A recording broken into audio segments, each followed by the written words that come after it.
Hello दोस्तों, आज हम लोग सीखेंगे प्रश्नावली 3.3 का प्रश्न 1 का 5 नंबर प्रश्न। अब जैसे यहाँ पे देखिएगा दो समीकरण यहाँ पे दर्शा दिया गया है, वैसे ही यहाँ पे लिख लेते हैं। हमको किसके द्वारा हल करना है, तो यहाँ पे प्रतिस्थापन विधि के द्वारा हल करना है। तो यहाँ पे प्रश्न लिख लेते हैं, हल यानी प्रतिस्थापन विधि द्वारा हल। ठीक है। अब यहाँ पे जैसे दिया है √2x प्लस √3y बराबर 0, वैसे यहाँ पे लिख लीजिएगा। तो यहाँ पे √2x प्लस √3y बराबर 0, इसको हम क्या करते हैं, समीकरण 1 मान लेते हैं। अब देखिए दूसरा क्या दिया है, तो √3x, तो यहाँ पे लिख लेते हैं √3x माइनस √8y बराबर 0, इसको हम समीकरण 2 मान लेते हैं। अब देखिए जैसे नॉर्मली हमको पता है प्रतिस्थापन विधि के द्वारा सबसे पहले हमको समीकरण 1 से चलना होगा। तो यहाँ से लिखिएगा समीकरण 1 से, समीकरण 1 से। अब देखिए समीकरण 1 क्या दिया है, तो √2x प्लस √3y बराबर 0। अब यहाँ से लिख लेते हैं √2x प्लस √3y बराबर 0। अब एक बात बताइए, √3y प्लस में तो बराबर के उस साइड में जाएगा तो माइनस में हो जाएगा। तो यहाँ पे लिख लेते हैं √2x बराबर माइनस √3y। अब यहाँ से देखिए √2x दोनों में गुना है, तो अगर √2 को गुना से उस साइड में जाएगा तो भागा में चला जाएगा। तो यहाँ से x बराबर माइनस √3y बाई √2, इसको हम क्या कर लेते हैं, समीकरण 3 मान लेते हैं। तो यहाँ से समीकरण 3 मान लीजिएगा।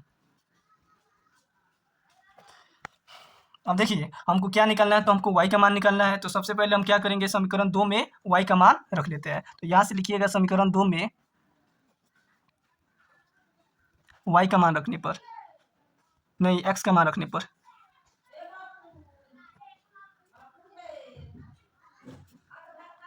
अब देखिए x का मान यहाँ पे कितना दिया हुआ है, तो x बराबर -3y बाई √2। तो सबसे पहले यहाँ पे देख लीजिए समीकरण 2 क्या दिया हुआ है, तो √3x माइनस √8y बराबर 0। तो वैसे यहाँ पे लिख लेते हैं √3x माइनस √8y बराबर 0। अब यहाँ पे √3 तो रहेगा ही, x की जगह पे क्या लिखेंगे, माइनस √3y बाई √2। अब यहाँ पे क्या दिया है, तो माइनस √8y बराबर 0। अब यहाँ पे देखिए, अब ऐसे नॉर्मली पता है √3 में √3 से मल्टीप्लाई होता है तो 3 बचता है। तो यहाँ से कितना हो जाएगा, तो -3y बाई √2 माइनस √8y बराबर 0। अब देखिए इसके नीचे 1 छुपा रहता है, √2 और 1 का एलसीएम लीजिएगा तो आपका कितना निकलेगा, √2 निकलेगा। अब यहाँ से देखिए √2 में √2 से भागा दीजिएगा तो 1 आएगा, 1 में 3y से गुना कीजिएगा तो कितना आएगा, -3y।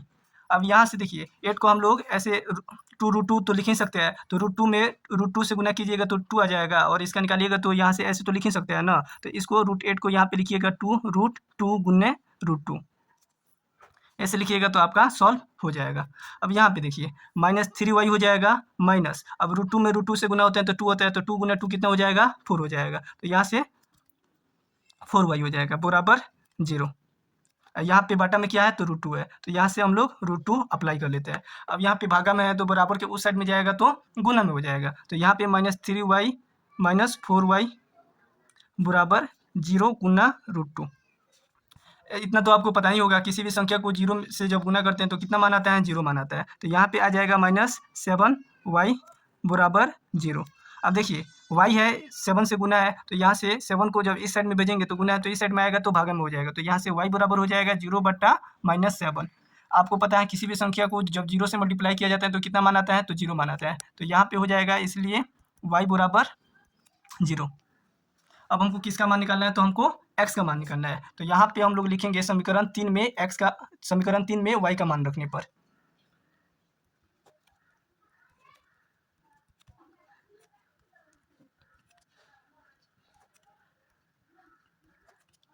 अब देखिए समीकरण 3 कितना दिया हुआ है, तो समीकरण 3 दिया गया है x बराबर माइनस √3y बटा √2। तो यहाँ पे अप्लाई कर लीजिएगा।